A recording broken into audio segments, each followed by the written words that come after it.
Haleluya. Ada sukacita? Amin. Amin. Terima kasih pertama-tama kepada Tuhan Yesus yang begitu baik. Duanya kepada Ibu Gembala, Nita, dan juga Bapak Gembala yang ada di Amerika, buat Rudi Gunawan. Saya kalau dari tadi kalau saya nggak tahan, saya pasti udah mewek tuh. Nita berdiri di sini, saya ingat aja karena saya jadi ingat saya berdiri tahun 2005. Sebelum saya masuk firman Tuhan, karena ini saya mau katakan, kan Bu Devi bilang ceritanya firman Tuhan hari ini tentang kebangkitan iman. Saya tadi waktu parkir saya bilang sama istri saya kesini nih saya ingat tahun 2005. Ada dua hal yang saya ingat. Pertama, begitu repotnya Nita ngurusin, kalau nggak salah waktu itu masih 3 anak kecil-kecil, kita dari rumahnya diantar ke pelayanan, kalau nggak salah ke LA ya. Itu yang satu tiduran, yang satu ngasih makan, mobilnya berantakan semua dengan makanan. Saya ingat itu. Dan yang kedua adalah dia cerita gimana berjuangnya, karena saya tahu lah, memang saya nggak terlalu dekat, tapi saya tahu yang namanya Nita sama Gunawan lah seperti apa. Dan dia bilang dia mau cari gereja, beli gereja gitu. Waktu dia ngomong sebetulnya saya juga nggak masuk akal, sama mungkin ya gereja kan mahal di Amerika. Nah terus mereka cerita, yang saya ingat nanti kalau salah dikoreksi nih ya. Yang saya tahu dia kelilingin, tadi saya bilang sama istri saya dia kelilingin loh itu tempat itu tiap hari sampai kalau nggak salah sempat Gunawan cerita dibilang ini orang kayak kurang-kurang waras ngapain muter-muterin. Tapi istri saya bilang itu yang namanya iman, makanya saya bilang saya juga nggak bisa kalau disuruh kayak Nita sama Gunawan nggak mungkin. Kita nggak mungkin bisa niru orang lain. Tuhan udah kasih talenta masing-masing. Yang saya percaya adalah kita kalau punya iman jangan iman keroyokan. Betul ya, kan anak-anak zaman sekarang saya, oh iya mohon maaf nama saya Lius Pongo. Nah masih ingat puji Tuhan, nggak ingat juga nggak apa-apa. Tapi yang penting ada satu nama yang kita nggak boleh lupakan adalah namanya Tuhan Yesus. Amin, haleluya. Saya kesini bersama dulu pacar saya, sekarang jadi istri saya namanya Agustini, tapi dipanggilnya Agus. Gitu. Ya, terima kasih udah ngedampingi, jadi kalau ditanya, saya respect lagi ke yang tadi yang saya mau katakan, di sini saya bilang ya kita nggak mungkin seperti itu, ya memang nggak mungkin, makanya iman tuh nggak bisa, oh kalau dia bisa gue pasti bisa, belum tentu juga. Bukan berarti nggak mungkin, tapi bisa mungkin, tapi kan nggak mungkin. Saya juga sekarang contohnya gedung ini saya puterin 10 kali nanti biar jadi gereja saya kayaknya juga kan nggak gitu-gitu amat gitu. Tapi yang saya mau katakan adalah makanya saya kalau nggak tahan dari tadi, saya orangnya agak gampang kena gitu, jadi saya berusaha nahan gitu, nanti kalau nggak jadi kayak keseduh-seduh saya nggak jelas ngomongnya. Tapi yang saya mau katakan adalah perjuangan itu membutuhkan pengorbanan. Iman itu nggak bisa seketika datang, karena saya tahu Nita Gunawan kayak gimana, habis-habisan lu. Jadi habis-habisan banget. Saya di sini nggak ada titipan pesan apapun. Pokoknya saya begitu Nita berdiri di sini, saya langsung kayaknya saya lagi duduk. Kebetulan dulu anak-anak kecil, anak-anaknya masih kecil, saya duduk dekat situ waktu di Los Angeles. Jadi saya melayang berapa tuh 18 tahun yang lalu. Amin. Nah pada saat itu pun saya ada iman yang Gunawan tumbuhkan ke saya. Waktu itu mau final saya ingat tahun 2005. Itu kejuaraan dunia di Los Angeles. Saya bukan manajernya Pak Rudi Hartono.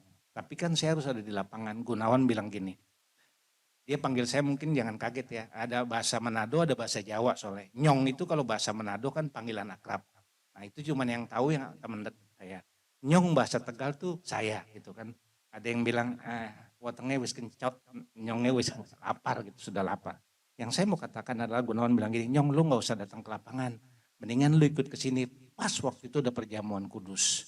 Gunawan bilang, lu ikut aja di sini. Gua yakin dan percaya nanti pasti ada yang juara. Saya bilang gini, lalu yang bener Gun, kita kan cuma berdoa. Masa di sana juara, tapi puji nama Tuhan walaupun ganda putranya enggak, tapi di sektor lain Tuhan beri pembuktian itu. Amin. Jadi yang saya mau katakan, iman itu memang harus kita lihat dan kita buktikan di dalam kehidupan kita. Dan sebelum lanjut lagi, saya hari ini merasa diberkati. Tadi Pak Erik cerita, kan Pak Erik saya tanya tinggalnya dari mana, di BSD. Terus Pak Lius di mana, di Bogor. Terus begitu dia bilang WL-nya dari Bandung, saya sungguh loh menangis benar. Kenapa? Ya jujurlah gereja saya juga yang sampai saat ini juga nggak sampai separuh ini tempat. Tapi begitu tadi kalian berdua bilang dari Bandung, saya tuh jadi semangat. Dulu, amin. Saya haleluya. Jadi yang saya mau katakan adalah waktu itu juga saya sampai hari ini masih bantu, nggak bilang bantu lah, saya melayani di gereja ayahnya istri saya di Bogor. Jadi dari tahun 2000 sampai hari ini masih melayani Tuhan. Jadi kalau dulu ada RGM, nggak tahu sekarang masih ada apa enggak, Rudi Gunawan Ministry dulu. Saya nggak tahu sekarang ada apakah berubah RGM. Nah saya mau bilang hari ini saya bukan RGM, tapi namanya BPM, jadi Bapak Mertua Ministry. Haleluya. Amin. Haleluya. Nah itu aja apa namanya pengenalan dari saya. Kalau ditanya sekarang anaknya udah berapa, anak saya udah 4, saya udah kakek-kakek, usianya sama Gunawan terpaut lumayan lah. Di 10 tahun saya udah kepala 6 tambah 3, jadi 63 gitu. Jadi amin. Haleluya. Jadi jangan Bapak Ibu Saudara bilang, wah hebat ya atlet. Enggak juga tuh. Ini onderdilnya udah rontok semua. Shock breakernya hancur, kakinya semua, pinggangnya. Tapi yang saya mau katakan adalah kalau kita setia di dalam Tuhan, ada sukacita, ada pertolongan, ada damai sejahtera. Gitu. Damai sejahteranya tuh enggak selalu bentuknya uang. Nah, saya tadi pagi waktu mau ke sini saya cari amplop yang dari Gunawan. Jadi saya mau katakan begini dulu, biasanya ya, kan kita kasih ke pendeta. Betul ya, biasanya gitu lah. Orang timur pasti akan menghormati pendeta. Ini pendeta yang ngasih orang lain gitu loh. Gunawan pernah kasih saya berkat gitu. Nah taburan itu, saya masih ada Nita mungkin lupa. Saya masih lagi cari amplopnya nanti kapan-kapan saya fotoin. Saya simpen amplop itu tahun 2005. Kenapa? Karena 2005 itu juga saya bisa lihat gerejanya di Saddleback itu loh Nita. Saya masih simpen juga. Jadi yang saya mau katakan adalah benih-benih gitu yang kebetulan saya juga dekat sama Gunawan. Kalau kita bergaul dengan teman, dengan siapapun yang membuat pasti ada taburan, ada yang kita bisa tuai sekarang. Saya juga bisa seperti ini, bisa tetap setia melayani Tuhan, itu semua juga karena anugerah Tuhan. Iman percaya kita, makanya kalau Nita mau Gunawan sekarang di sini, saya tadi istri saya bilang, itu bayarnya berapa ya sewa di sini? Waduh saya nggak tahu, saya bilang. Ya benar, jujur ngomong kita aja juga waktu itu yang di Bogor sampai berdarah-darah, sampai jual ini jual itu, kecuali cincin kawin aja saya nggak jual gitu. Betul, itu pun nggak cukup gitu loh. Yang saya mau katakan adalah tadi, biarlah dunia tidak membuat kita lupa akan kebaikan firman Tuhan dan akan kebaikan Tuhan. Kalau Nita sampai hari ini seperti ini, saya yakin taburannya luar biasa. Jadi kalau kita bukan, konotasinya begini, harta itu sebenarnya bukan milik kita kok. Kita cuma dititipin, disuruh ngelola. Jadi ya kita harus rela. Kalau kita mau beri yang sakit. Kalau menurut saya kalau kita nggak sakit tuh nggak berasa gitu loh. Jadi kadang-kala itu yang Tuhan minta. Nah pagi hari ini saya bersuka cita saya bisa diberikan kesempatan di tempat ini. Tadi pagi tuh kemarin malam lupa Gunawan bilang gini nih. Nah, Nyong lu masih ingat kan sama Nita? Mana mungkin lupa sih emangnya saya udah Alzheimer kali, saya bilang pasti ingat, makanya tadi ketemu saya sangat suka cita. Nita juga nggak berubah dengan senyumnya dan juga semangatnya yang menggebu-gebu, karena dua-dua ini orangnya sangat luar biasa. Yang satu semangat di lapangan, yang satu juga mendukung. Jadi udah jadi deh begitu seperti itu. Jadi bisa seperti ini semua karena anugerah Tuhan. Nah pagi hari ini terima kasih buat Bu Devi yang sudah memberikan saya kesempatan. Terus dia bilang, Pak Lius nanti saya tulis. Terus ditulis sama dia, pendeta. Saya bilang, aduh saya belum bersekolah teologi. Selalu begitu dibilang, tadi juga Nita, Pak Pendeta saya mau ngomong, belum. Sebenarnya semuanya ini kita PDT kok. Betul ya, PDT, pembawa damai Tuhan. Gitu. Nah jadi terus Bu Devi nggak mau nyerah juga. Pak saya tulis PDM, aduh saya juga belum sekolah. Udah deh saya lanjutin lagi aja, nggak usah tulis PDT, nggak usah tulis PDM, nggak usah tulis PDP. Saya bilang tulis aja BP. Ya kan BP kan Bapak gitu. Jadi ya karena saya mengatakan pelayanan itu sebuah panggilan sih ya. Gak bisa dipaksa. Terus saya juga gak bisa ikut-ikutan. Kalau Rudi sama Nita udah jadi pendeta, jadi reference, jadi pastor, saya juga ikut-ikut. Kayaknya gak bisa gitu. Percuma. Nah yang saya mau katakan adalah pelayanan itu pengorbanan. Tadi saya bilang, pas dibilang dari Bandung, aduh saya bukan salut lagi. Sangat-sangat salut. Saya tadi bilang sama istri saya pikir saya tuh dari Bogor, dari Tanjung Priok ke Bogor, udah 20 tahun, kayaknya bukan hebat, lumayan ada yang lebih jauh lagi, bayangin dari Bandung, biasa.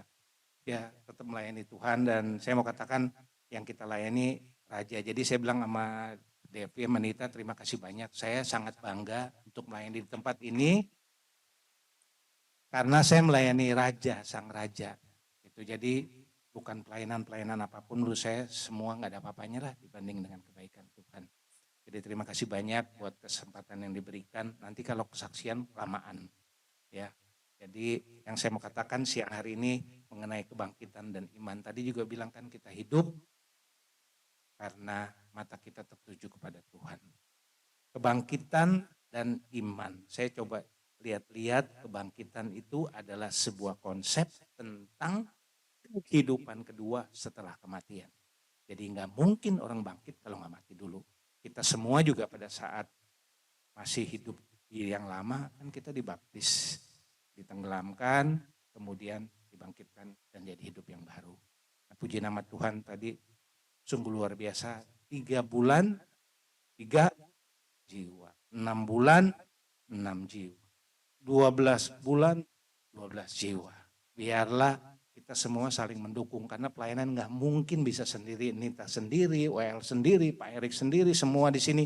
Kalau kita nggak bergandengan erat, kita nggak mungkin bisa maju. Menurut pengalaman saya, karena kebetulan juga perintisan Papa Mertua, aduh beratnya minta ampun. Kadang-kadang sampai mau nyerah, saya bilang. Mau nyerah, macam-macam lah halangan dan cobaan itu tuh banyak. Tapi yang saya mau katakan kalau kita tetap teguh berjalan, iman percaya kita kokoh, pasti Tuhan akan berikan jalan. Amin. Nah jadi kebangkitan itu adalah sebuah konsep tentang kehidupan kedua setelah kematian. Jadi kita harus mati dulu, baru bisa bangkit. Yang kedua tentang iman berbicara tentang keyakinan dan kepercayaan kepada Tuhan atau disingkatnya kurang lebih ketetapan hati. Kita punya ketetapan bahwa ya kayak Nita sama Gunawan kalau dia bisa bilang saya kelilingi tempat ini keliling saya nggak tahu berapa ratus kali akhirnya terjadi itu karena iman dan percaya dan juga karena tujuannya purpose-nya jelas di dalam hidup ini. Nah kebangkitan dan iman. Jadi yang saya mau katakan tadi di awal kalau kita punya iman jangan iman keroyokan. Biasanya kalau lagi di tempat ini kita wah menggebu-gebu semangat. Saya akan anugerah dan kesembuhan. Begitu keluar kadang-kadang hilang. Contohnya gampang waktu COVID-19, semua pasti tahu kan gereja sih benar ditutup. Tapi berapa banyak setelah COVID dia balik lagi ke gereja. Banyakan kan udah asik dengan online. Menurut saya bukan salah atau tidak, tapi beda lah kalau kita ketemu face to face, ketemu salaman, ketemu dengan jemaat, dengan apapun pelayan Tuhan di tempat ini. Saya mau katakan ada satu yang lain. Pagi hari ini saya mau katakan adalah pagi hari ini berbicara tentang kebangkitan iman. Saya ambil dari 1 Korintus 15 ayat 1 sampai dengan 4. 1 Korintus 15 ayat 1 sampai dengan 4. Izin saya masih pakai ini, saya malah gaptek kalau pakai yang ditotol-totol tuh. Nah, jadi saya pasti pakai Alkitab ini. Terus saya punya keunggulan kalau handphonenya atau listriknya mati nggak ada wifi saya tetap bisa baca. Amin. Tapi nggak apa-apa lah. Yang penting kan bukan alatnya tapi 1 Korintus 15 ayat 1 dengan 4 demikian bunyi firman Tuhan. Dan sekarang saudara-saudara aku mau mengingatkan kamu kepada Injil yang aku beritakan kepadamu dan yang kamu terima dan yang di dalamnya kamu teguh berdiri. Oleh Injil itu kamu diselamatkan, asal kamu teguh berpegang padanya seperti yang telah kuberitakan kepadamu. Kecuali kalau kamu telah sia-sia saja menjadi percaya. Sebab yang sangat penting telah kusampaikan kepadamu, yaitu apa yang telah kuterima sendiri, ialah bahwa Kristus telah mati karena dosa-dosa kita sesuai dengan kitab suci. Bahwa ia telah dikuburkan dan bahwa ia telah dibangkitkan pada hari yang ketiga sesuai dengan kitab suci. Amin. Berbahagialah orang yang mendengarkan firman Tuhan terlebih bukannya. Yang saya mau katakan kita mau sama-sama belajar tentang iman kita yang dibangkitkan saudara dan saya karena namanya belajar kecil, muda, tua sampai kapanpun kita harus tetap belajar. Tidak ada yang sempurna kecuali Tuhan Yesus. Siapapun saya berdiri di tempat ini bukan saya ingin menggurui, tapi saya mau sharing firman dan juga pengalaman hidup bersama dengan Tuhan Yesus apa yang saya sudah alami tentang kebangkitan iman. Apalagi background saya sama Gunawan sama yang namanya olahragawan. Pasti pernah kalah, pernah jatuh, pernah terpuruk. Kemudian kita bangkit lagi. Kalau kita nggak punya semangat yang menggebu-gebu, kita nggak mungkin bisa bangkit.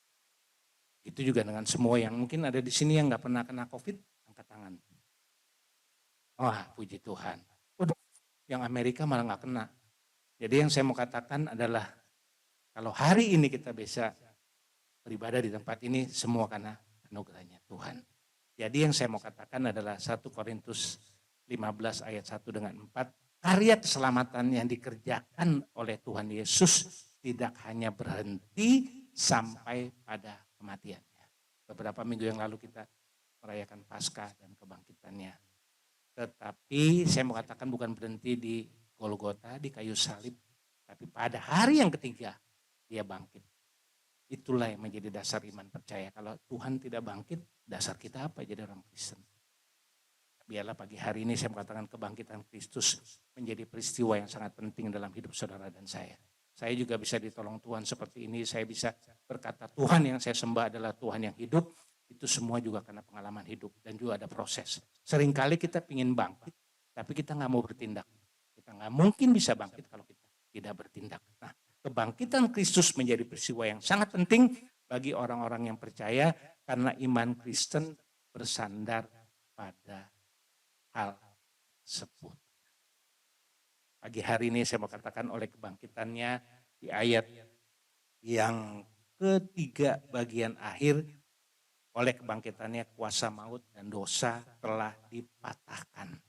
Berarti kalau telah dipatahkan berarti sudah tidak berkuasa lagi dalam hidup saudara dan saya. Amin.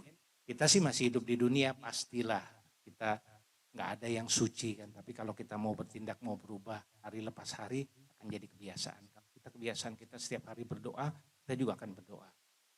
Karena napas orang Kristen kan adalah doa. Doa di bawah otoritas Allah. Berarti kalau kita berdoa, kita serahkan seluruhnya kepada Tuhan dan Tuhan yang bertindak. Karena doa kan seringkali kita berdoa tapi kita perlakukan Tuhan itu seperti benda mati. Kursi, benda mati. Ini benda mati. Saudara bisa pindahkan kapan waktu kan? Jadi saya tanya, Pak Erik kalau habis ibadah di tempat ini dikukutin lagi nggak? Kukutin tuh bahasa Jawa karena saya temannya banyak orang Jawa. Dikukut tuh diberesin, oh enggak, artinya kalau nggak ada acara, alatnya kan tetap di sini. Nah kalau benda mati kan kita bisa pindahin kemana aja. Sedangkan Tuhan Yesus kita bilang adalah Allah yang hidup. Tapi seringkali kita perintahin dia. Kita nggak diberkati, Tuhan berkati dong, saya udah begini, saya udah begitu, saya udah mengembalikan ini, mengembalikan itu. Kan perintah dia, kita bilang dia Tuhan yang hidup, tapi kita mau atur dia yang harus atur kita sebetulnya. Seringkali kan begitu terbalik-balik pengiringan kita kepada Tuhan, kita mau karpe dewe, bahasa Jawa lagi, maunya kita sendiri gitu, maunya kita sendiri, kita nggak mau diatur, kita mau ngatur Tuhan. Nah pagi hari ini saya mau katakan oleh kebangkitan Tuhan Yesus kuasa maut dan dosa telah dipatahkan. Dan kita menjadi orang yang percaya memperoleh keselamatan kekal. Tapi bukan sekali selamat tetap selamat, kita harus menjaga keselamatan kita setiap hari, setiap menit, bahkan setiap. Karena kita nggak bisa. Kita keluar dari sini juga banyak masalah kok. Orang juga kan kadang-kadang kalau di tempat gereja, ini sih tempatnya enak, gede. Parkirannya biasa, kalau di tempatnya sempit. Di sini dia haleluya, dia pas keluar halelupa. Saya lupa. Keluar parkiran berebut. Seperti itu. Jadi ya itu namanya manusia. Tapi yang saya mau katakan pagi hari ini, biarlah kita mempunyai pandangan bahwa hidup ini hanya untuk Tuhan. Hidup ini bukan kita nggak boleh bekerja, tetap terus. Mungkinlah worship leader yang dari Bandung juga kan katanya juga bekerja ya. Kan nggak mungkin kita berdoa terus 40 hari 40 malam uang turun dari atas, nggak mungkin. Nita juga berdarah-darah, saya tahulah sampai musik jual ini, jual itu, jual ini, Gunawan cerita. Yang saya mau katakan, teman-teman yang seangkatan saya suka bilang, ini tuh ya Gunawan kayak gitu. Saya belum pernah cerita, tapi tadi saya cerita sama Erik. Saya bilang, bro, lu gak tahu, gua juga kayak apa. Temen suka bilang, "Nyong lu ngapain pedalaman, kayak naik angkot panas tidur di lantai." Bro maaf, itu lu kagak bisa hitung sama duit. Yang namanya kepuasan pelayanan, makanya saya mau katakan orang kalau namanya rela berkorban itu kan kita berkorban apa aja. Amin. Waktu pacaran juga hujan-hujan juga kayak rasa nggak hujan. Oh, betul? Lagi pacaran bukain pintu, udah nikah nggak ditutup pintunya. Lupa gitu. Terus kalau ada lubang hati-hati yang, kan gitu, hati-hati yang lubang. Kalau udah nikah udah kejeblos, matanya di mana? Tadi ada lubang. Sip. Nah, pagi hari ini saya mau katakan pengiringan kita juga kepada Tuhan. Ikut Tuhan, saya mau katakan tidak selamanya manis. Kan ada pujian lama, kerja buat Tuhan selalu manis, biar tanpa gaji selalu manis. Ayo kerja buat Tuhan, sungguh senang-senang dipanggil Tuhan, selalu manis, membuang diri ke ladang Tuhan saudara, serta Tuhan selalu manis. Amin. Tapi konsep itu bisa nggak diterapin sekarang? Belum tentu bisa. Yang saya mau katakan adalah ikut Tuhan di pujian memang selalu manis. Prakteknya beda. Yang saya mau ajak saudara terkasih dalam Yesus Tuhan, fakta harus tunduk pada kebenaran. Kebenaran akan apa? Firman Tuhan. Kalau firman Tuhan bilang, oh sanggup, ya kita harus berusaha bilang, saya sanggup akan melakukannya. Nah pagi hari ini saya mau katakan kita jangan punya iman keroyokan. Kita harus punya iman pribadi. Selepas dari tempat ini, kalaupun saudara satu waktu minta didoakan oleh hamba Tuhan, ya luar sana ya saudara juga harus bertindak sendiri. Karena kan di lapangan juga pelatih nggak ikut bertanding. Pelatih cuma duduk di belakang, saya sama Gunawan yang main di depan. Kan saya nggak bisa mau nyemes. Pelatih, nyemes apa enggak? Nah, mungkin. Begitu juga kan, maka saat kita udah dikasih kuasa sama Tuhan, dikasih perlengkapan senjata rohani, tapi kalau kita ada apa-apa kita nanya terus. Lama-lama Tuhan bilang, lu kerjain dulu dong, nanya mulu kapan kerjanya. Kan kita kalau kebanyakan nanya nggak mungkin kerja. Pagi hari ini di dalam Tuhan, saya mau katakan semua yang namanya mati bisa dibangkitkan. Amin, percaya? Jangan cuma karena setuju sama saya, jangan ikut-ikutan, boleh amin, nggak amin juga nggak dipaksa. Itu urusan saudara dengan Tuhan. Tapi yang saya mau katakan adalah di dalam Yesus semua yang mati bisa dibangkitkan. Yang saya mau katakan mati begini, mungkin karir saudara udah kayak stagnan menurut pengamatan saudara. Saya juga waktu kerja dulu saya banyak, kalau ditanya sekarang Pak Lius sekarang bisnis apa, orang selalu tanyanya itu loh. Bisnis apa Pak Lius? Saya bilang enggak. Pengalaman pernah saya bangun rumah di dekat Priuk. Priuk itu kan katanya daerahnya orang Sangar. Ya, kalau enggak orang Manado, orang Toraja, orang Madura. Rumah saya sekarang yang matanya sipit cuma satu, yang lain orang Madura. Teman-teman suka bilang, lu bisa hidup di situ? Bisa, buktinya gue nggak diapa-apain. Nah sekarang kan saya mau katakan adalah seringkali kita tuh melihat keadaan seperti itu. Kalau kita ada masalah, kita nggak lihat Tuhan, tapi kita lihat masalah kita. Siapa di sini yang senang makan donat? Nggak ada. Nah, tahun 2005 itulah saya tahu donat yang paling enak. Warnanya kayak dipakai bajunya Nita. Dari Amerika, dulu belum ada di Indonesia 2005. Jadi saya bawa 24 biji nit, 2 kotak saya beli. Lupa namanya apa itu merah-merah. Nah, saya bawa tuh. Jadi orang bawa oleh-oleh, saya bawa donat. Jadi saya bawa pulang. Saya sayang tuh saya taruh di atas. Bentar-bentar saya lihat lumer enggak ya? Lumer apa enggak? Yang saya mau katakan kalau kita makan donat, kita makan bolongannya apa donatnya? Donatnya kan? Nah begitu juga dengan masalah. Kalau kita punya masalah, jangan lihat masalahnya. Masalah pasti ada. Kita punya Tuhan yang bisa menyelesaikan masalah saudara dan saya. Amin. Karena kalau nanti kalau kapan-kapan ada kesaksian, kesaksian tadi kan udah Gunawan. Kalau kesaksian saya juga sama, aduh. Orang suka bilang, ya suruh hebat ya. Hebat dari mana ya? Hebat Tuhan gua. Saya pakai baju begini juga karena Tuhan Yesus, bukan karena Lius Pongo. Sama aja Gunawan juga sama. Emangnya kita jadi atlet diurusin sama negara? Enggak. habis manis sepa dibuang. Tapi saya nggak merasa gitu, saya yakin Gunawan juga enggak. Kan itu harga yang harus kita bayar sebagai olahragawan. Kita udah pilih sesuatu, kita harus jalanin. Dan berkorban. Ada yang kena pinggang, saya pinggang lutut hancur. Ini kalau diri kelamaan kretek-kretek pas duduk kerat bunyi semua. Nah, yang saya mau katakan, pengiringan kita kepada Tuhan juga seperti itu. Enggak selamanya indah, enggak selamanya mulus. Tapi kalau kita mau berjalan terus mata kita tertuju kepada Dia, saya yakin 100 bukan malahan 1000%. Dia akan menyertai hidup saudara dan saya. Amin. Jadi 3 bulan 3 jiwa, 6 bulan saya mau katakan besok-besok tempat ini nggak penuh terus nanti pindah lagi. Amin. Amin. Haleluya. Nah, yang saya mau katakan di sini adalah kenapa kita harus berjuang. Karena hidup ini berharga di mata. Amin. Kita berharga di mata Tuhan. Saya udah bilang misi saya nanti kalau meninggal tolong tulis ayat itu di batu nisan saya. Amin. Nah, karena kan kita semua pasti pulang. Betul ya? Ada yang nggak mau pulang? Kan enak pulang cepet. Nggak mikirin ongkos, nggak mikirin macam-macam, nggak mikirin apa. Tapi kan kita nggak bisa minta. Tapi jangan juga kalau nanti Tuhan panggil kita, Tuhan, tar dulu dong. Ya itu urusan dia, kan bosnya dia. Kita mau dipanggil kapan? Yang penting kita perkarakan diri kita kepada Tuhan. Supaya nanti kalau kita dipanggil pulang, pas ditanya, kita nggak kayak lagi ujian lupa belajar. Amin. Nah, pagi hari ini saya mau katakan, saya mau ajak saudara dan saya, apa yang mati di dalam Tuhan bisa dibangkitkan kembali. Kalau perumpamaannya biar lebih jelas, Lazarus aja deh.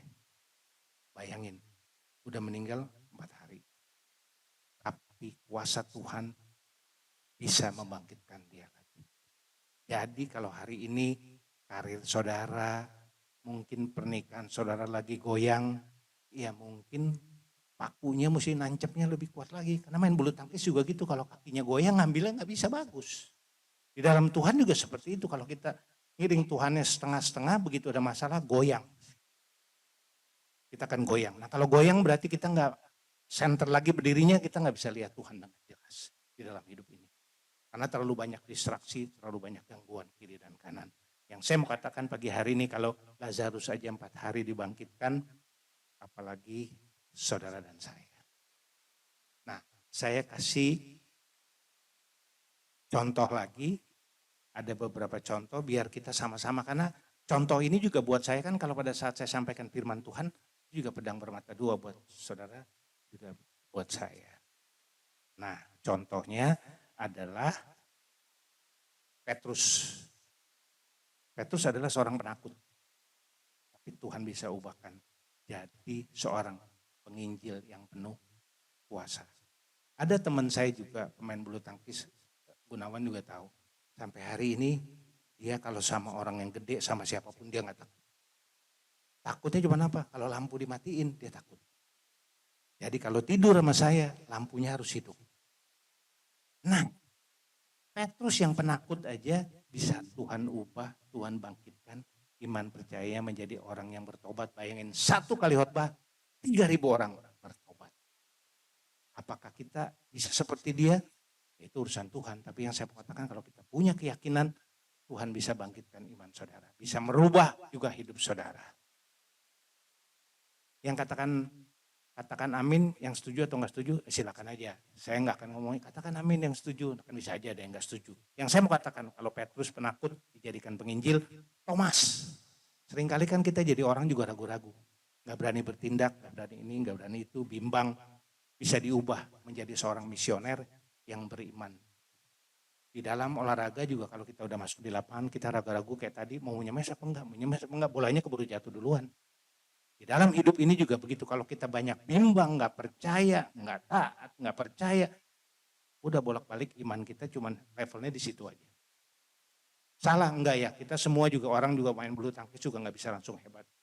Gunawan bisa juara All England, puji nama Tuhan. Saya ikut All England 8 kali. Ada yang tahu Rudi Hartono? Pasti tahu. Juara berapa? 8 kali. Ya, saya juga All England 8 kali. Tapi cuma sampai 8 besar, salah. Jauh bedanya. Terus temen bilang, lu puas gak? Puas. Kenapa puas? Gua ada latihan, udah macam-macam, gua gak juara ya gak apa-apa. Begitu juga dengan pengiringan kepada Tuhan. Kalau kita udah sungguh-sungguh di dalam Tuhan, kalaupun Tuhan belum sembuhkan penyakit saudara dan saya, Tuhan belum tolong saudara dan saya, kita tetap percaya. Tuhan mampu merubah dan membangkitkan iman saudara. Jadi kalau Petrus penakut jadi penginjil, Thomas, nah ada satu lagi. Makanya saya bilang iman kita nggak boleh keroyokan. Perjumpaan pribadi dengan Yesus telah mengubah seorang yang namanya Saulus menjadi Paulus. Yang tadinya demennya nganiaya jemaat, bahkan membunuh jemaat, menjadi seorang pemberita Injil yang punya iman yang luar biasa. Nah, di hari ini saya akan bagikan bukan beberapa tips, tapi bagikan beberapa hal buat saudara dan saya. Marilah kita belajar untuk membangkitkan iman percaya kita kepada Tuhan Yesus Kristus. Amin. Nah, yang pertama adalah ayat bacaan tadi kan telah berkata bahwa ia telah dikuburkan dan bahwa ia telah dibangkitkan pada hari ketiga sesuai dengan kitab suci. Saudara percaya Tuhan Yesus bangkit? Amin. Oke. Saudara berarti punya kepercayaan. Betul? Betul apa betul? Oke. Jadi yang percaya saya mau katakan adalah kita percaya. Kenapa percaya itu penting? Kita nggak pernah ngelihat Tuhan. Betul sampai hari ini? Ada yang pernah lihat Tuhan Yesus? Ada yang pernah dengar suaranya audible seperti saya ngomong atau seperti worship leader? Nah, tapi kita percaya bahwa perkataannya ajaib. Bahwa kuasanya nyata sampai dengan hari ini. Kalau sekarang saya ditolong Tuhan, ke depan pun saya yakin dan percaya Tuhan akan menyertai dan menolong, memberikan saudara kepastian. Yang pertama adalah kalau kita mau bangkit iman kita harus percaya. Harus pakai contoh? Ada contohnya. Namanya Abraham.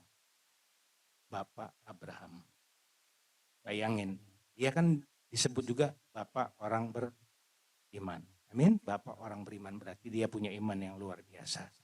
Bayangin, dia udah umur 100 tahun. Istrinya mandul.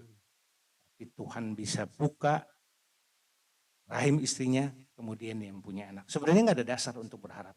Nggak mungkin lah orang 100 tahun katanya bisa. Tapi yang saya mau katakan kalau kita percaya dan iman kita tidak lemah, walaupun usia kita bertambah, Tuhan pasti akan memberikan saudara dan saya sesuatu pengharapan di dalam Tuhan.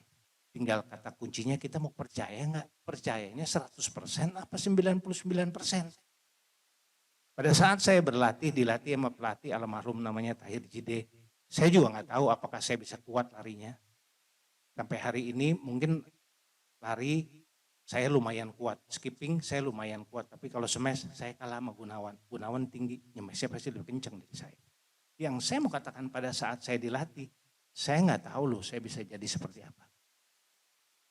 Yang saya tahu saya harus jalani apapun yang pelatih saya katakan tanpa tanya-tanya. Abraham juga seperti itu, dia ikut aja. Nah, kadangkala kita kan percayanya separuh-separuh. Nah, biarlah pagi hari ini saya mau ajak saudara dan saya, kita mau belajar dari ayat bacaan kita.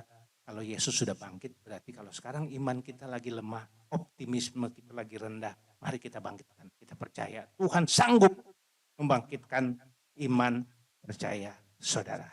Yang kedua, nah ini nggak gampang, kalimatnya pendek. Kalau dibalik sama aja. Ada satu daerah di sini yang kalau dibalik sama, ada yang tahu? Di daerah selatan, dibalik bolak-balik sama aja. Tebet, dibalik Tebet juga. Nah itu Devi tahu.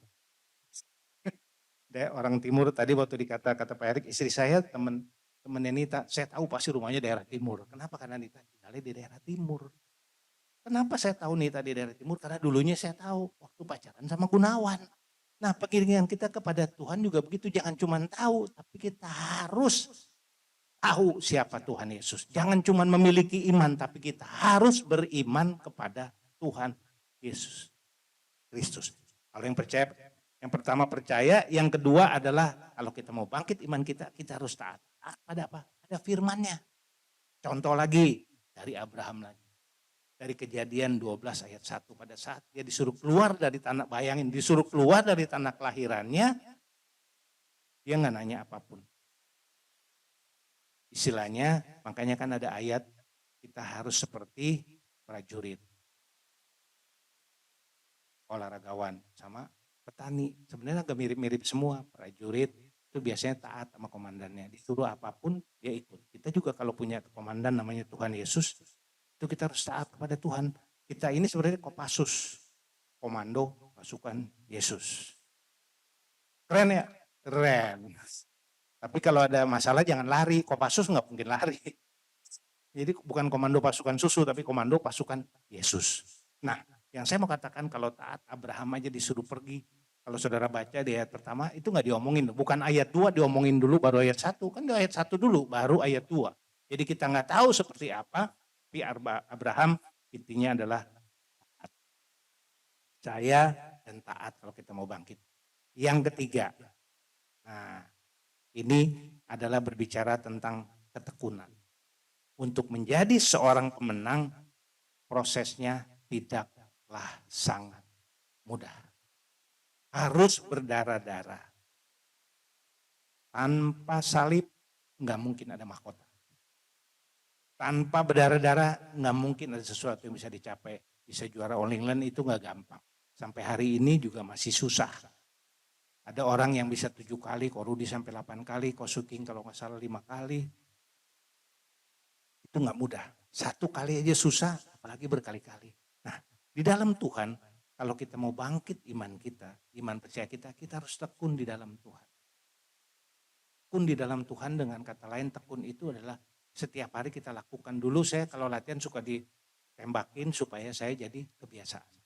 Kalau begitu ada ditembak, saya bisa arah kiri, bisa arah kanan. Gunawan pemain double lebih jago ketimbang saya pemain tunggal. Yang saya mau katakan adalah kalau kita tekun di dalam Tuhan setiap hari kita bangun keintiman kita kepada Tuhan, pasti Tuhan akan berikan kita kekuatan.